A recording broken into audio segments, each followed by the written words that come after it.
Бозам дуруд мегӯем шунавандаи бисёр азиз ва арҷманд.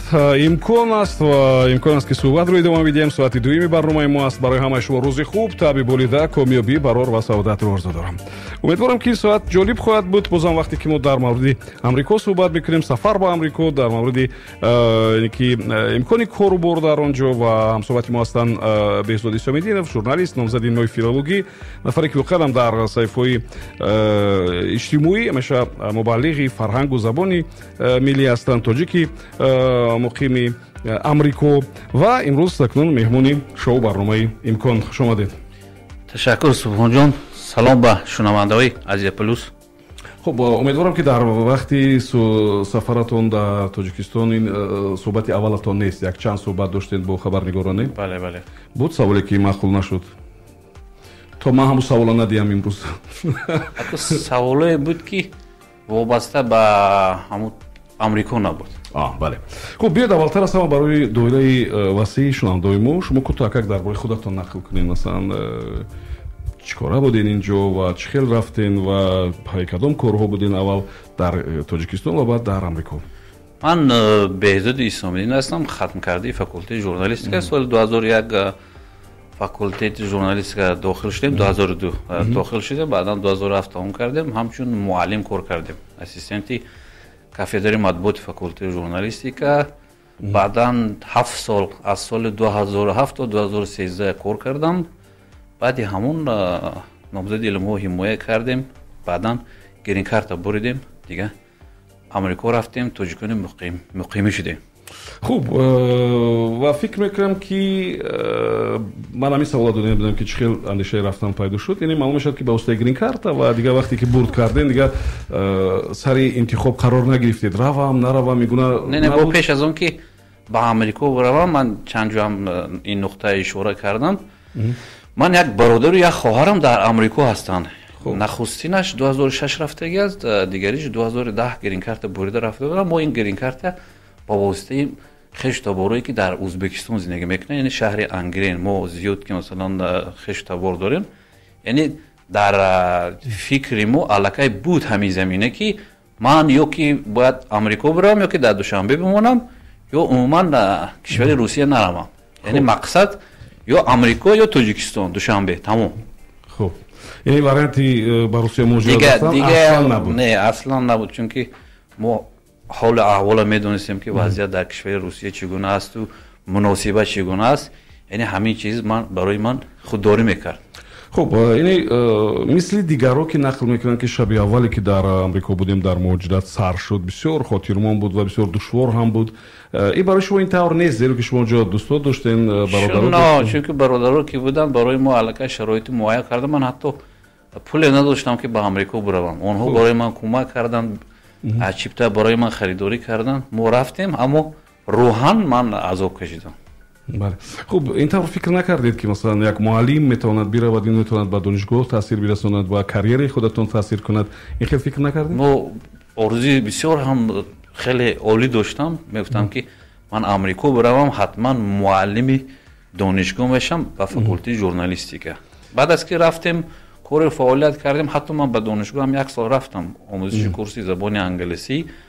баъдан дидем ки ҳам кор, ҳам хондан барои мо каме бошад, яъне ки мушкилӣ кард. аз ҳамин ҳисоб кам оста дидем ки дур шудем. Яъне ҳамун нияту мақсад буд ки ман бояд ҳамин кора кунам, чунки мо ҳамин чиза мехоҳем. ва ҳам дидед ки ба фикрам журналистон он ҷо пули кам мегиранд, барои ҳамин шояд? Бале.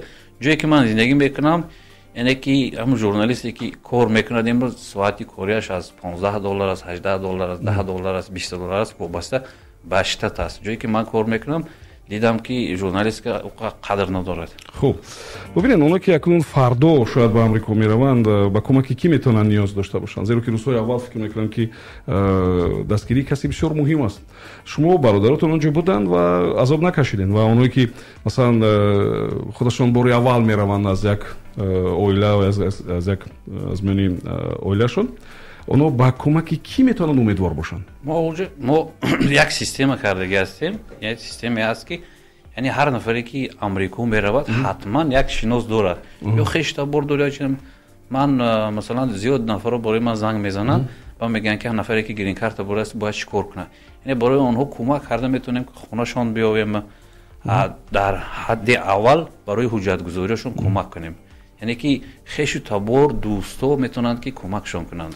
خب ببینید مردمی ما خیلی زیاد این کلمه این واژه را تکرار میکنن، این عباره را کارت زرد یا گرین کارت یا کارت سبز نمیدونم. خب چی برتری میدهد و من چی امکانیت میدهد این کارت و با این کارت کدام کارا را انجام داده نمیشه؟ مثلا به نظر بعضی میتونه که همین کارت اگر به دست آوردی دیگه برای تو همه چی اجازت هست. یعنی به معنی اگر کارت زرد که شما گرفتید همچون شهروندای آمریکایی که مثلا در اونجا اقامت میکنن تمام حقوقهای دارد به غیر از آواز دادن. خب دیگه همه حقوقا برای شما اجازه داده شده است، چون که قانون اجازه میده. برای اینکه کارت سبز این پیش از آن که شما میروید یک سال زیاد شما رو تفتیش میکنن، نظارت میکنن که یعنی که با طلبات های همین کارت سبز شما موافقت هستی یا نه. از همین سبب میتونه که شما با حضور روید از تمام حقوقهای خود استفاده کنید. خب بهزاد یک مفهوم دیگر است، آرزوی آمریکایی، امریکانسکای مечта. و من همین چی مفهوم است و از آرزوهای تاجیکی و از آرزوی اروپایی یگان فرق دارد؟ اگه شما ببینید که آرزوی آمریکایی وقتی شما میگویید یعنی که امکانیت در آمریکا بزرگ شدن هست، یعنی که هر چیزی که شما میخواهید، یعنی ببینید مثلا آرنولد شوارزنگر میگوید که من خیلی میرفتم این کارهای وزمی میکردم به یک مقصدم رفتم، یا که روکی بالبو یک جوانی کمبغل بود، یک شناخته شد به صنعتی کینو. این معنی همون داره که وقتی که شما مقصد میمونید شرایط که هست شما با آرزوی آمریکایی خود رسیده میتونید، یعنی امکانیت هست هر کاری که شما کردید مقصد موندید شما برای شما همین چیز آزاد است، راه شده است. یعنی در دیگر جا این امکانیت ها محدودن؟ در دیگر جا هستن، لیکن وقتی که شما دانشگاه تمام میکنید یک کار یافته نمیتونید بعد این آرزوی آمریکایی نمیشه. وقتی که شما در اوج دانشگاه تمام میکنید حقوقشناس میشوید یا که طب میخونید، الکی وقتی که شما کار به در اومدید درست است که اونجا هم نه همه کار یافته میتوند، اما وقتی که شما مقصد موندید یعنی که امکانیت ها زیاد هستن. یعنی آمریکا 52 شتات داره داخل، این قدر کلان است که شما میتونید که به کجای رفته یک برده نان خود رو یافته زندگی کرده بتونید. خب گروه تاجیکان آمریکا که در تو در لباس شما نوشته شده است، گروهی است که واقعا برای متحدی تاجیکان آمریکا ساخته شده بود و چه خیلی ایده به سرتون اومد و آیا واقعا به ما مقصدهایی که گذاشتین رسیدین؟ ما 10 سال پیش این آرزو داشتم، وقتی که آمریکا رفتم همیشه خیال میکردم که دیگر ملت‌ها میدیدم این قدر ایده و جشن‌ها دارن مثلا تجلیل میکنن چی میکنن، همیشه فکر میکردم که چیکار باید کرد که همین یگان جشن و مراسمایی که شود که تاجیک‌ها متحد باشن.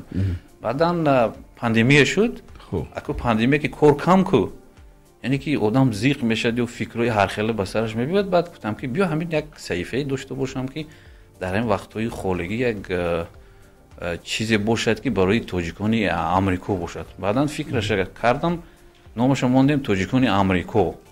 امروز باشد قانع نباشم، اما به هر حال از روی امکانیت هر چیزی که از دستم اومده است کرده است. بخیرم خودی تاجیکان در آمریکا میخوان متحد شوند؟ خودی تاجیکان آمریکا بله، چون که وقتی که شما متحد میشوید قلب آنها همیشه از تاجیک بودن یعنی که جوش میزند، همیشه افتخار تاجیکی است. همین چیزی که من نصب کردم تاجیکان آمریکایی این یک افتخاری من است. هر کجای من رفتم من تاجیک بودن من برای دیگران نشون میدم که فکر نکنن که مثلا ما یگان بی‌هویت هستیم، یعنی که خویشتن‌شناس و خودشناس تاجیکان آمریکا زیاد هستن. ببینید بهزاد، در دوشنبه من در کشور خانه‌ها ما کم کم بعضی ها را میبینیم که عادتی محلچگی دارن، یک محل بالاتر میگذارن محل دیگر. همین چیز با در میان نماینده های کسب و کار گوناگون و از منطقه‌های گوناگون در آمریکا هست یا نیست؟ فقط راست شد. من راستیگه حس نکردم همین چیزا. شاید باید باشد، چون که من در داخل آمریکایی که زیاد کار نکردم ولی همین چیزا حس نکردم. اگر در داخل آمریکایی بگوید اگر تاجیکو باشد، تاجیکو خیلی کارشون که معلوم است هیچ کس وقتی ندارد که با این کارها سنومند کرده گردد. نظر خودی هموطنان ما چگونه است؟ احساس میکنم که بسیاری ها نمیخوان حیات هر روزشون رسانه کنن، اما ما بعضی بچهای شوخ داریم که حتی صبح نیمروزی و شام چه خوردنشون ما در دوشنبه میدونیم. من نظر شما چی است؟ یعنی خب چرا بعضی‌ها نمیخوان که مثلا زندگیشون در آمریکا رسانه‌ای کنند یا در گروه اونو مثلا کدام مواد نمیفرستند یا نوار نمیگذارند؟ این از خود آدم وابسته است که تو کدام درجه یعنی همون جمعیت دوست می‌دارد. وقتی که هر نفری که جمعیت دوست می‌دارد یعنی که همون مهر و محبتش به وطن دادن می‌خواد یا که هر یک کاری که کرده است که شاید چیزی نشون دهد بگوید که همین مردمی که مثلا امروز می‌بینه شاید از من یگان چیز آموزن، یعنی که همش به خاطر آموختن است و تجربه است. شاید زیادی نمیخواهند که همین کار برایشون دست بدهد یا که شرمگین هم هستن زیادی نراره. پوشیدن است که چند سال اخیر شماره اونایی که میخوان به آمریکا برن خیلی زیاد میشد و ما این از همون قطاری مردم که برای گرین کارتانی که درخواست پیشنهاد میکنن مشاهده میکنیم هر موسم. خب چرا اینقدر یعنی این سمت به قول بمود درآمد؟ مردم از روسیه خسته شدن یا نگاه مردم به مهاجرت، به سفر، به تکمیلیابی دیگر شد؟ یعنی که همین وقتی که معلومات بیشتر میشود یعنی که توجه زیاد میشود. یعنی این یکم کاری که مثلا هست معلومات است، دوم کاری که است در آمریکا یک تنظیم است. وقتی که مهاجر میرود خودش مهاجر حس نمیکنه، چون که در کوچه در بازار در کجای نرفته یا اون کس شما نمیپرسه که تو کی هستی چی هستی. حتی لباست یگان نازیب هم باشد هیچ کس برای تو نگاه هم نمیکنه، توجه هم نمیکنه، حتی خنده هم نمیکنه. شما حتی زبان انگلیسی وقتی نمیدونید اونها برای شما کمک میکنند که برای شما فهم مونده میشید. اگر در دیگر کشورها شاید این چیزا خنده خریش باشد اما در آمریکا همه چیز جدی است، یعنی که همین حقوق انسان همیشه در بالا میایستد. خب ببینید مردم کوشش میکنن که با روحی زیاد بیروند و به نظر شما روحی بهتر برای رفتن به آمریکا کدام است؟ زیرا که اکثریت اونایی که اولی با شما هم صحبت میشن من میدونم که سوال دویمشون همین است که چه خیل رویم با کدام راه رویم. بله. شما چی پیشنهاد دارین؟ چه خیل باید روند؟ من یگانه فقط در همه برنامه هم هر کسی که میپرسم من میگم که خواهشمندم هر سال گرین کارت پر کنید یا که اومد دانشجو شدن خواهید حجت دانشجویی به یگان دانشگاه پر کنید. یعنی که غیر قانونی رفتن همیشه مشکل است، چون که روبرو میشوید با حجت نگاری. وقتی که با حجت که مشکلی کشیدید اجازه کار ندارید، اجازه خواندن ندارید، یعنی که همیشه باید از پهلو کار کنید. از همین سبب یگانه مسئله من همیشه گرین کارت است. این سال که نبردی سال دیگه پر کنید. نفرایی هست که پس از 10 سال بریدگی هستن، یعنی که شما مقصد مونده لیکن ارزوی سخت نکردن در کار که من امروز گرین کارت پر کنم نگاه کاری استادان نکو که ماهی مای میشه تو که جوابش میشه تو من میبرم. نه تو پر کردی کارت کرده گشتن گرفت تمام وقتش که اومد اگر نصیبت که باشد همینه میبری. این یگان کس کمک هم کردن نمیتواند، این یگان پنهانی هم نیست، این یگان سیری کلون هم نیست که مثلا آدمو خیال کند که یگان چی باشد واسطه بازی باشد. این واسطه بازی این واقعا یک برنامه هست که هیچ نمیدوند که چگونه انتخاب میشه. بله. خب شما گفتید که ژورنالیست بقدر آبروی زیاد هم ندارد گفتین و پول زیاد هم به دست نمیارد. معلم چی؟ زیرا که شما هم ژورنالیست و هم معلم دانشگاه بودین. معلم کدام سطح است؟ معلم دانشگاه خیلی هم شرایطش خوب است، چون من وقتی در اونجا تحصیل میکردم سالانه شون از $120 سر میشه. $120 در یک سال کار میکنه، یعنی این معنی $120,000 کار میکنه. این معنی اون داره که زندگیشون خیلی خوب است. اما مکتب میونه معاششون اونقدر بلند نیست. از همون $10 نه $15 $20 شروع میشه، چون که وقتی مکتب میونه چند نفرایی که کار میکنن من پرسیدم اونها گفتن که معاش ما از $20 و $18 شروع میشود. و ببینید که با عجایبی هم کار است که هم مکتب میونه شما جایی که من کودکامو میبرم 90% زنها کار میکنن. خوب مرداشون قریب که ندیدم گویم هم میشه 10% شاید مردها باشد اما اکثریت زنها هستند. سیرش هم نفهمیدید که چی است؟ اکنون چی نکردم، توجهی سختم نکردم، چون که اما میخوام که پاسخش بدونم که برای چی در مکتب میونه همون زنها زیاد بودند و مردها کم است. یعنی وقتی که شما با آمریکایی‌ها صحبت می‌کردین، با مردم مقیمی و ما گفتید که شما استاد دانشگاه هستین، شما ژورنالیست هستین، نامزد علم هستین و امروز اومدین اینجا شاید کارهای سبک‌تر و کارهای دیگر انجام میدین، چه قبول می‌کردن یا اصلا به این چیز اهمیت نمیدین؟ وقتی که شما چند نفری که در دانشگاه کار میکنن، من در تاکسی هم که کار میکردم، با میپرسیدم یک کلمه بسیار خوب دارن، واه میگن. همین چیزی که سوال دادید برای یک که چی باشد، یک افتخارمند باشه، میگن واه، میگن چه نقد، میگن تو در دانشگاه کار میکردی. حتی ویزیتکاشون داده بودن که مرحمت اینه گیر، بیا انگلیسی از نو خوندن سر کن، دانشگاه با کار کن. یعنی پیشنهادها هم زیاد هستن که بیا کار کن. گفته یعنی که وقتی که تو نامزد میگویی در اونجا شما پروفسور الکی حساب میشید. برای او پروفسور شما دیگه تمام. من گفتم که من در 29 سالگی الکی نامزد علم بودم، میگم و میگن که چه، میگن جوان، میگن یک موفقیتی خیلی زور، میگن در اینجا اومدی، چرا میگن دوام دادن نمیخوایی؟ بذار با همین سیری نامزد شوی را با وجود نکشین شما. هیچ وقت نکشین. هیچ وقت کوشش کنید که اونا همین سیرا نفهمن. خب اگر من گویم که 5 تفاوتی مردم عادی آمریکا را از مردم تاجیک بیان کنید، چی را میتونید پیشنهاد کنید؟ چه فرق دارن اون از ما؟ آنها به مهر هستند، با راه خودشون میروند. خب و نمیخندند. نمیخندند به معنی که اینه که تمسخر نمیکنند. خب اصلا اون چیزی که برای ما این فکر میکنیم که یک معیار هم هست، یک بله. که ما خنده خریش قرار دادیم و شوخی میکنیم و زیاد. خب شاید از اون است که اونا وقت رو بسیار ثمرانک استفاده میبرند. ایس نکردید همین چیزا؟ نه، آنها مردمی آمریکا بسیار ملت که هست، یعنی که همیشه از همدیگر خف دارد. همسایه شاید از همسایه دلش دور رود، چون که آنها در یک دایره معین با همدیگر همصحبت میشوند. وقتی که شما همصحبت شدن میخواید تا شما میآموزند، یعنی که زیاد وقت میره، با هم خاطر با دوره خود راه ندادنشون هم ممکن است گویم میشد. یعنی که شما مثلا مثل که در دهات ما هست السلام علیکم گفته سحر خونه همسایه در اومدن نمیتونید. حتی نزدیکش که رفتی یا که همین ماشینتون در نزدیک پارکوفکاش که مونده، هم میبیند که ماشین بیگانه است، پلیس زنگ میزنه، در 5 دقیقه پلیس میاد. میگه که چیکار میکنی در اینجا؟ یعنی که بی سبب باید در راست خونه اون کس باید نیستی. حتی سخت آوردی مثلا اخلاق که شد باید قاضی که گیری روی، یعنی که تو حقوق نداری. این یعنی که جای شخصی همون نفر حساب میشه. خب یعنی نسبت به شما هم اونها همین گونه قاعده ها را رعایت میکنن، همین گونه احترام دارن؟ بله. یعنی که اونا نمیگن که مثلا شما بیگانه هستین؟ نه هیچ کس نگاه نمیکنه. قانون برای همه یک هست.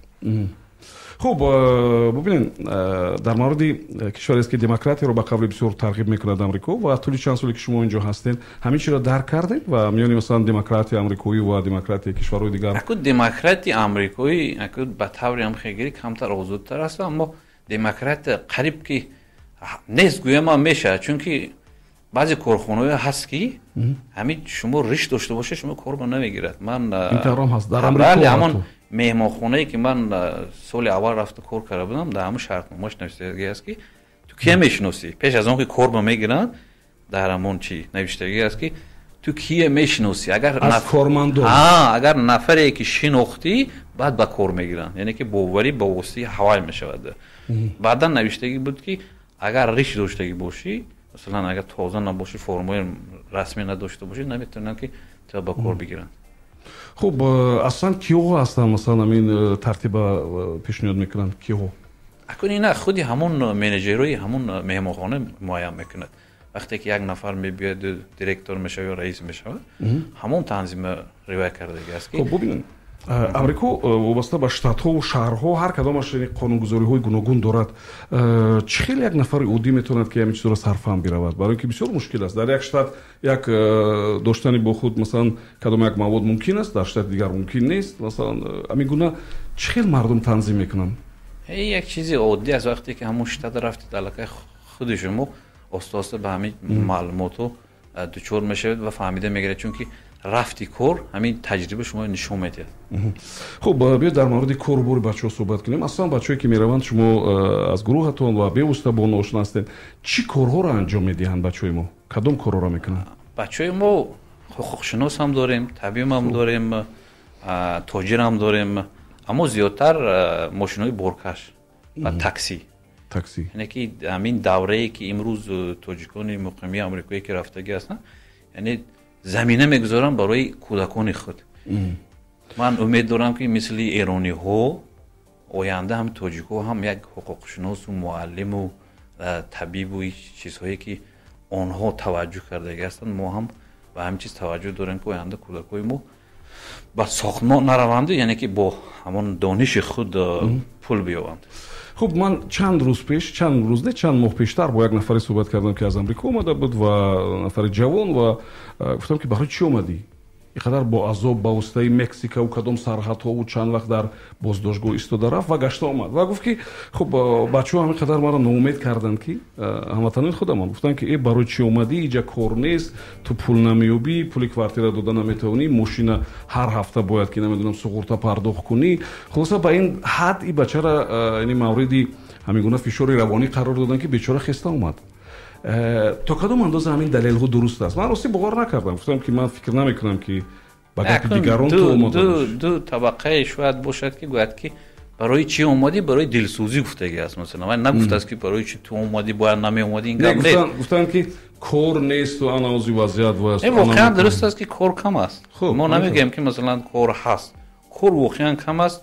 زیاد نفرایی که بودن که من میدونم گشت اومدن، این از مقصد خودی آدم وابسته است. یعنی که شما وقتی که مقصد موندید باید هر مشکلی که باشد باید پرصبر باشید.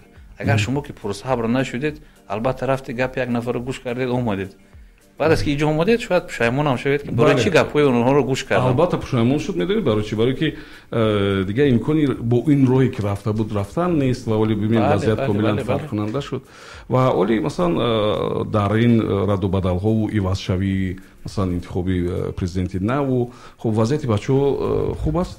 چی مشکلی ولی پیش روی اونها است؟ هر نفری که گرین کارت دارد قانونی رفتگی است یگان مشکلی نیست. حتی هر نفرهایی که با واسطه مکزیک در اومدگی هستند همون سودشون معین شدگی است و او کاردار نیستند. نفرایی که اومده است تو ولی سودشون معین شدگی نیست و نمیدوند که کی میشود، اگر اونها رو که قپیدن حتما دیپورت میکنن. خب چیکار باید، یعنی کدام حالت ها باعث دیپورت میشود؟ شما گفتید که کسی با شما کار ندارد، در راه از شما حجت نمیپرسند. جنایت، وقتی که شما جنایت میکنید، قانون رو ویران میکنید، همون سودتون وقتی معین شدگی نیست، این همین چیزها سبب میشود که شما دیپورت کنید. یعنی نالوگ اگر وقتش در نالوگ نداده باشه یا که حتی همون یگان جریمه ای که ماشین مثلا جریمه کرده باشد و 1 سال 2 سال گذشته باشه شما نداده باشید، همین هم سبب شده میتونه که شما به همین بهانه دیپورت کنن. خب من از رسم ها از نوارهای شما ببینم که مردم نمایندگی مثلا شهر و ناحیه‌های گوناگونی ما بسیار سر یک طبقی نمیدونم غذا جمع میشوند و کدام یک محفل ها را برگزار میکنند. یعنی یک اندازه مهاجرت انسان ها را نزدیک میکند یا ما خودمان تاجیکان مردمی بسیار با مهر هستیم؟ نه، ما اصلا یکم با مهر هستیم. دوم که وقتی که شما دور از وطن هستید اون مهری که مثلا شما داره شاید نفرایی که در تاجیکستان هستند ندارند. من تصور کردن نمیتونم که مثلا چه خیلی نه بیان کنم که یعنی که خموری وطن همیشه نفرایی که بیرون از وطن هستن، علل خصوص در آمریکا، چون که زیاد بچه‌ای که رفتگی هستن بچه‌ای فرهنگی هستن، همشون دانشگاه ختم کردگی هستن، یک دانشمند هستن، یک تجربه زندگیشون خیلی هم زیاد است. خب اینجا چند سوالم از شنوندگان ما هست، من البته بعدتر میپرسم.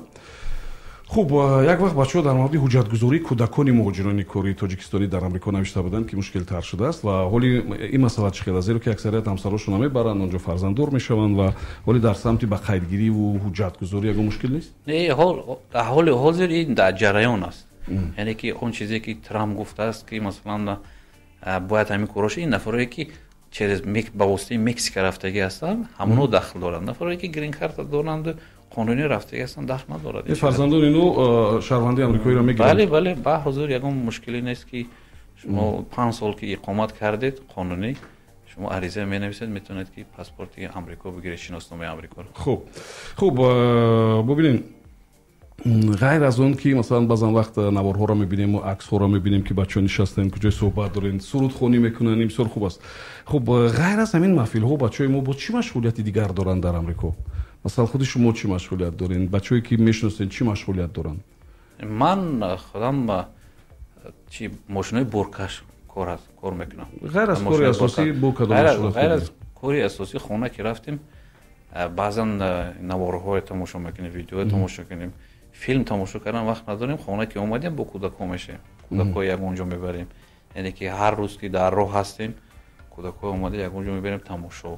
اونا در چند مدت توانستن که زبان انگلیسی را بیاموزند و چی اصول است که مثلا تست شخص زبان انگلیسی را یاد میگیره؟ مکتب میونه که میرن به طور اتوماتیک الکی اونها زبان خوب بیاموزن، چون که شما وقتی مکتب رفتی هم محیط که وارد شدید الکی زیاد میشه، بعدا آنها زیاد مولتیکای کودکانه تماشا میکنند، بعد فیلم ها تماشا میکنند و مکتبشون بسیار جالب است، خیلی هوسمند کننده است، چون که هفته یک بار فیلم نمایش میدهند یا یگان بازی نشون میدهند که اونها کودکو زودتر یاد میگیرند زبان انگلیسی رو. یعنی برای کودک آموختن زبان انگلیسی عادی است، گویا میشه آسان است. خب من یک وقت ترجمه هولی کاندالیزا رایز خوانده بودم و او یک گپ عجیب داشت که والدانش میگفتند که تو شاید برای خریدن گامبورگر پول نیابی، اما این معنی اون رو ندارد که تو پرزیدنت آمریکا شده نتوانی.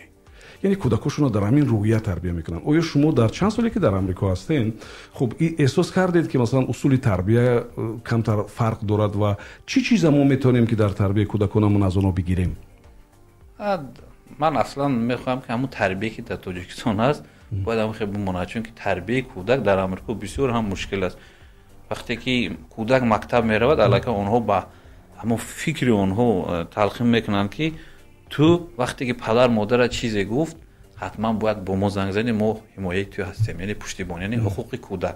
نخستین کاری که در آمریکا هست یکم حقوق کودک است، دوم حقوق زنها، یعنی که مردها درجه سوم بیستند، یعنی کودک و زن همیشه در پیش است. هرچند که ما حق هستیم که مثلا کودک رو باید سرزنش کنیم، اما اونها اجازه نمیدن که شما، یعنی که روحاً با اونها تاثیر است. یعنی کودک میتوند که از بالای والدینش شکایت کنه؟ بله، زنگ هم میزند اگر در کار شه.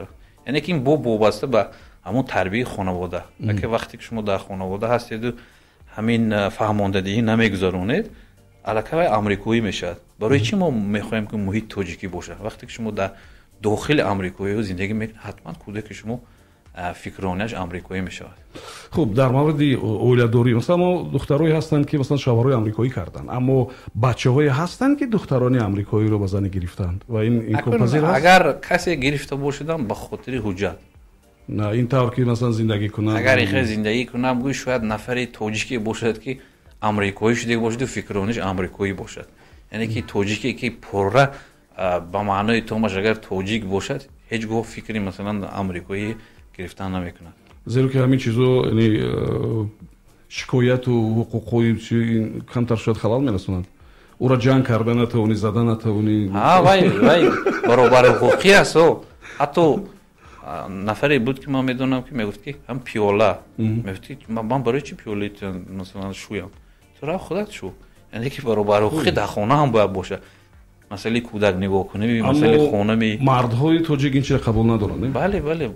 خب ببینید بیزود وقتی که به آمریکا رفتین کدام تجربه، کدام دانش، کدام ملکه ها اونجا روزهای اول و شاید حالا هم برای شما در کار شد، مفید است، کار آمد؟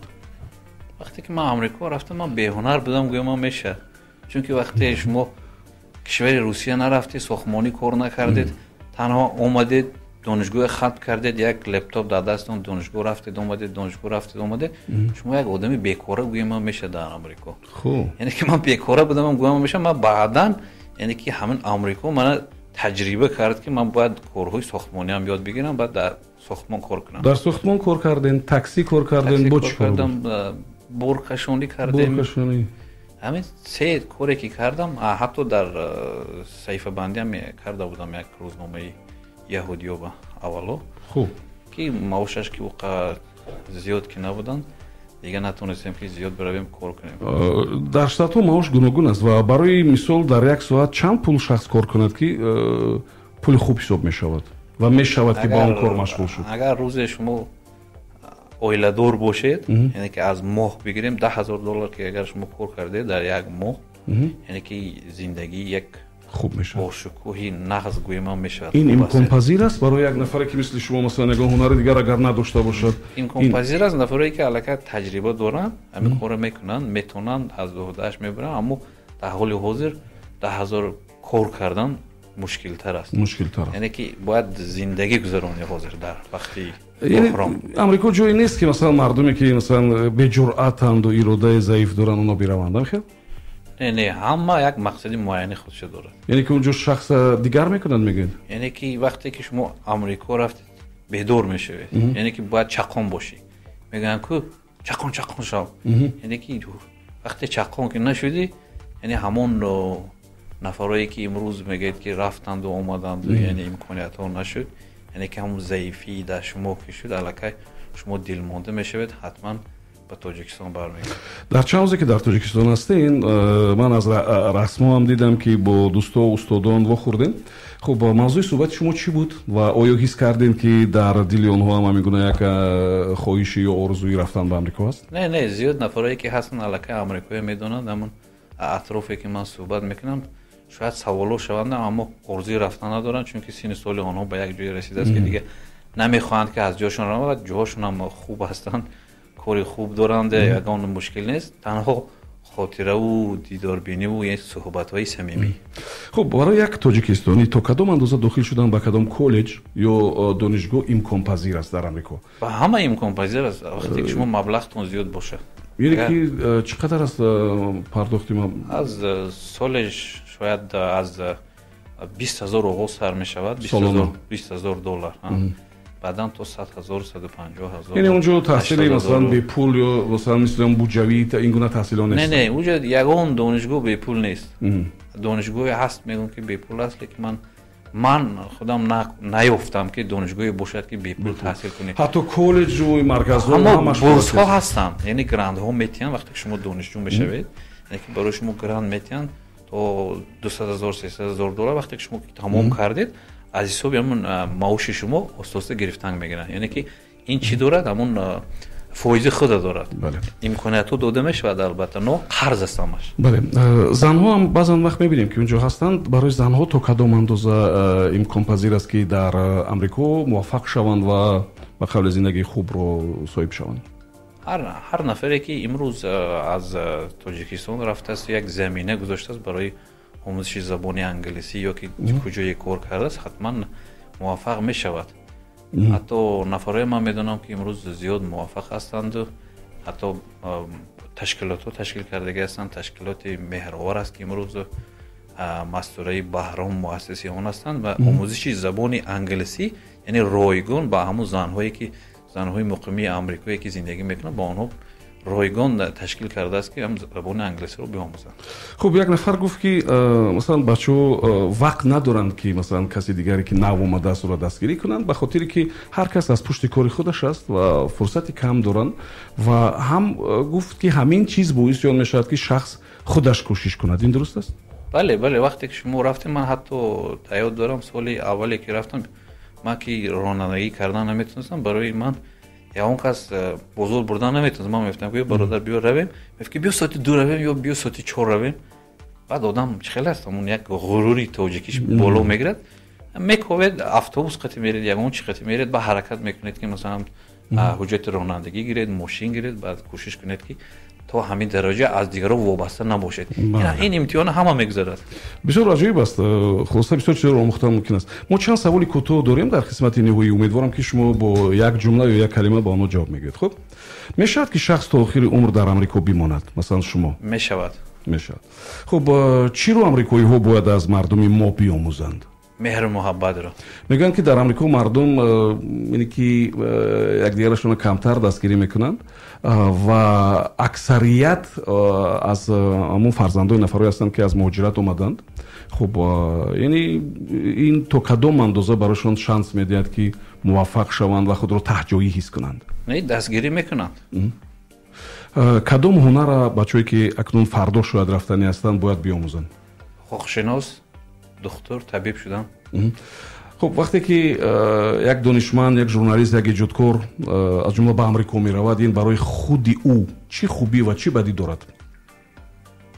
برای تجربه دانش‌هاش خوب است. زیاد کردم. چی بدی دارد؟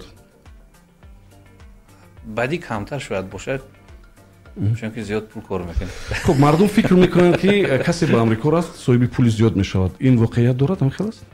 وقتی که شما مهنت کردید بله زیاد پول کار میکنه چون که امکانیت ها است. دولت امکانیت ها. خب کی به نظر شما بهتر است که همین جا ماند؟ یعنی یگان جا حتی آمریکا هم نرود؟ کی؟ نفرایی که هنر ندارن. البته هم هنر دارد نه خواهشی همون آرزوی خود ندارد. در آمریکا از عذاب تا راحت چند سال فاصله است؟ به نظر خودتون 3 سال. 3 سال. یعنی بعد 3 سال شما الکی به زندگی مقرری وارد میشید. میشه. خب کی یا چی رو در آمریکا بیشتر شما یا پیوسته پزبان میشدید؟ پدر مادر وطن. خب حس میکنید که بعضی از هموطنان ما حتی در آمریکا هم عادت محلچگی، عادت بخیلی، عادت نمیدونم بعضی عادت‌های ناخوبی خود رو که اینجا داشتن پرتافته نتوانستن. حس میکنید؟ این دخون توجیک بود که میموند. و چه خیلی حل میشد؟ مثلا چیکار اینه که میکنید؟ شما همیشه باید دیپلمات باشید. خب پول، دارایی، کاروبار، وضع خوبی مالیوی معلم، ایجادکار یا عموما یک هنرمند رو در آمریکا دیگر میکند؟ یعنی دارایی، پول، امکانیت‌های وسیع یک ایجادکار، یک ژورنالیست، یک معلم، یک هنرمند رو دیگر میکند؟ به کدام معنی؟ به معنی که مثلا انسانی خوب بود دیگر شد یا انسانی دستکشاد بود تربیه میکند. یعنی که دارایی، پول آدم تربیه میکند. یعنی زندگی آمریکا تربیه میکند. پول آدم دیگر میکند. خودی نظر آمریکایی ها با مردمی که از هر کجا میان مخصوصا با واسطه سرحدها و از هر کجا میآیند و زندگی را اختیار میکنن، نظر مردم عادیشون با این مردم چی است؟ مردم عادیشون مثلا تهجایی های روس مردم دیگر جا را خوب قبول نمیکنن. من همیشه را در نظر دارم که اونجا همینطور است. زیاد فکر نمیکنن. حتی اهمیت هم نمیدن. خب کدام کسب و کار به نظر شما در 5 سال آینده در آمریکا خیلی بزرگگیر میشود؟ این تکنیک و تکنولوژی آیتی.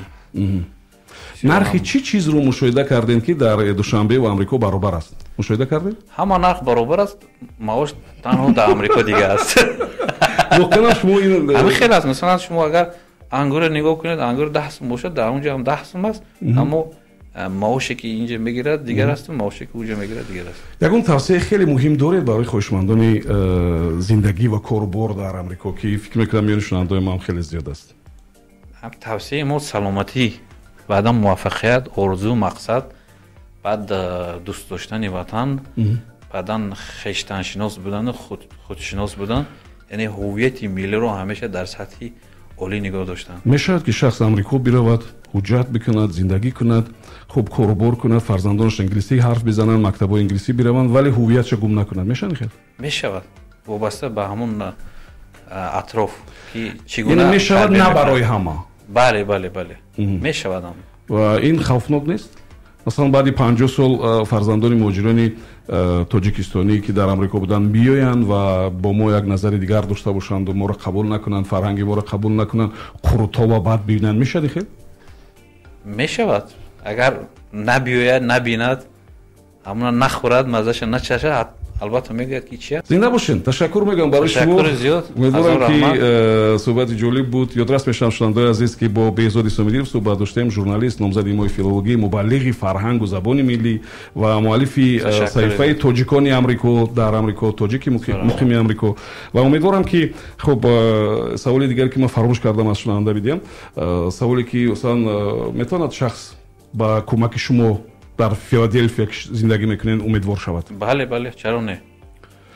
زنده باشین. شما اگر بهزاد از فیسبوک و از صفحه اجتماعی میابید بنویسین و امیدوارم که در دایره امکانیت ها براتون کمک میکنه. زنده باشین. برکت رو براتون آرزو دارم. برای صحبت. سلامت باشین. بسیار خیلی جالب بود. سلامت باشین. خوب شنوندگان عزیز، ما کمک بهتر برمیگردیم با ساعت 3 و اونجا بخشای تماما دیگر داریم. فقط دور نروید.